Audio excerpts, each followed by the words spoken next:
Jeśli Twoja strona oparta na WordPressie działa poprawnie, jednak podczas tworzenia strony lub edycji wyskakuje błąd, który wygląda mniej więcej w ten sposób, że jest problem właśnie z aktualizacją i systemem JSON, a także jeżeli edytujesz strony w Elementorze, to Elementor ładuje się w kółko i nie możesz wyświetlić zawartości strony, czyli będzie dokładnie coś takiego, tak jak tutaj widzisz u mnie teraz. Strona się ładuje i ten Elementor nigdy się nie otworzy, to teraz pokażę Ci, jak to rozwiązać, ale najpierw powiem Ci kilka potencjalnych możliwych błędów, dlaczego tak się stało. Jedna z najczęstszych przyczyn jest to, że dokonałeś właśnie migracji strony internetowej, no i pewne elementy trzeba uaktualnić. To jest pierwsza rzecz. Druga, to bardzo możliwe, że zmieniłeś nazwę domeny. Tak, czyli miałeś swoją strona.1.pl i zmieniłeś właśnie na strona2.pl, powiedzmy, tak, czy tam nowa strona.pl i nie wprowadziłeś pewnych zmian. Trzecia możliwość jest również związana po części, można powiedzieć, z nazwą Twojej strony. No i dzieje się tak, gdy na przykład masz początek strony HTTP i przechodzisz na HTTPS. Również taki błąd może wystąpić. To są najczęstsze przyczyny. Teraz pokażę Ci, jak to można w dosyć prosty sposób rozwiązać. Więc wchodzimy oczywiście najpierw do panelu administratora i w pierwszym kroku musimy sprawdzić, jaki jest ustawiony adres strony. Więc wybieramy z lewego bocznego menu tutaj ustawienia, a następnie ogólne. I teraz sprawdź, czy w tym, a także w tym miejscu adres Twojej strony jest poprawny, jest taki, jaki powinien właśnie być. Tak, czyli czy na początku mamy HTTP, HTTPS, jak to wygląda, czy jest to właśnie ustawione tak, jak w tym momencie powinno być zrobione. To jest pierwsza kwestia. Jeśli widzisz tutaj inny adres niż ten, który aktualnie powinien być, to zaktualizuj go w tym i w tym polu.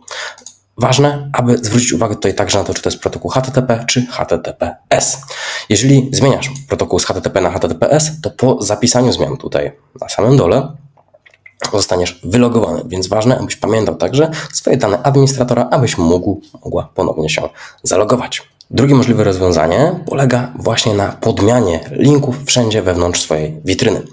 Czyli jeżeli miałeś właśnie strona1.pl i zmieniamy na nowa strona.pl, to warto użyć jakiejś wtyczki lub rozszerzenia dostępnego w Elementorze, aby podmienić te adresy. Jednym z takich rozwiązań jest wtyczka Update URLs.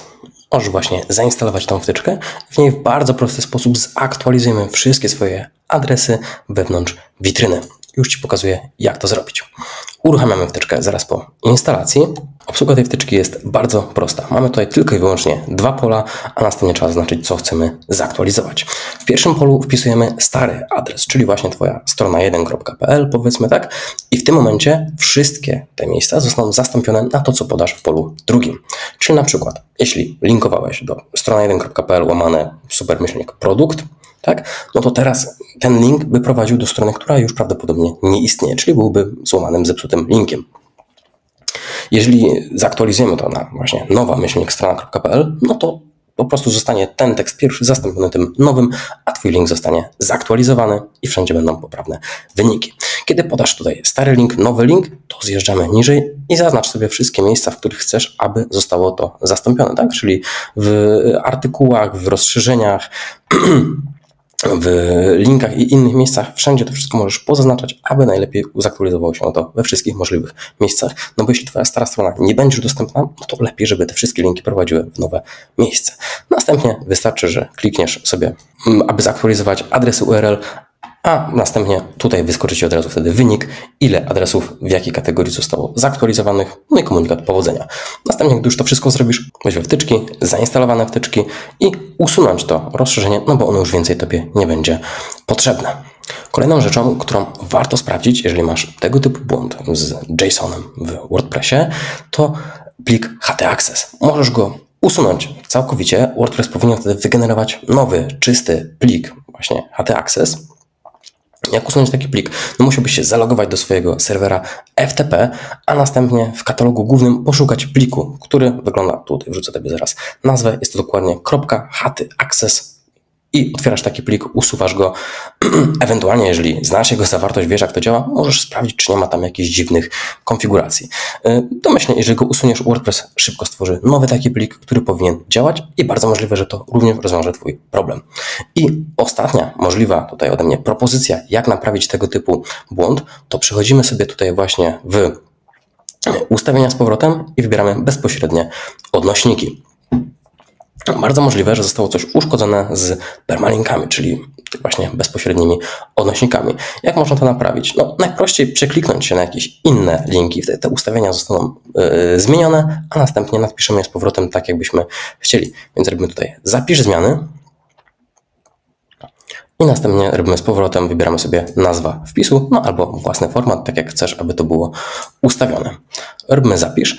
No i to tyle. Teraz sprawdźmy, czy po wprowadzeniu tych wszystkich tutaj zmian nasze strony będą działały prawidłowo. Więc wchodzimy na stronę główną i zróbmy edytuj w Elementorze. I tak jak widzisz, w tym momencie strona już nam się tutaj załadowała, już Elementor działa poprawnie. Sprawdźmy jednak jeszcze, czy to samo możemy powiedzieć tutaj a propos edycji, czy też tworzenia nowych stron. Wybierzmy strony i robimy tutaj sobie zapisz szkic. I tak jak widzisz, problem został rozwiązany. Szkic udało się zapisać, stronę udaje się opublikować. Tak więc to tyle. Mam nadzieję, że udało mi się pomóc Tobie rozwiązać problem właśnie z JSON-em, który stosunkowo dość często może się zdarzać podczas migracji, stron przenoszenia, czy też innych tego typu sytuacji. Jeżeli potrzebujesz indywidualnego wsparcia, to śmiało daj mi znać, odezwij się do mnie, postaram się Tobie pomóc. A jeśli masz jakiekolwiek inne pytania związane z WordPressem, to śmiało zadaj je w komentarzu. Bardzo możliwe, że nagram kolejne wideo, w którym Tobie również pomogę. Do zobaczenia w kolejnym wideo. Cześć!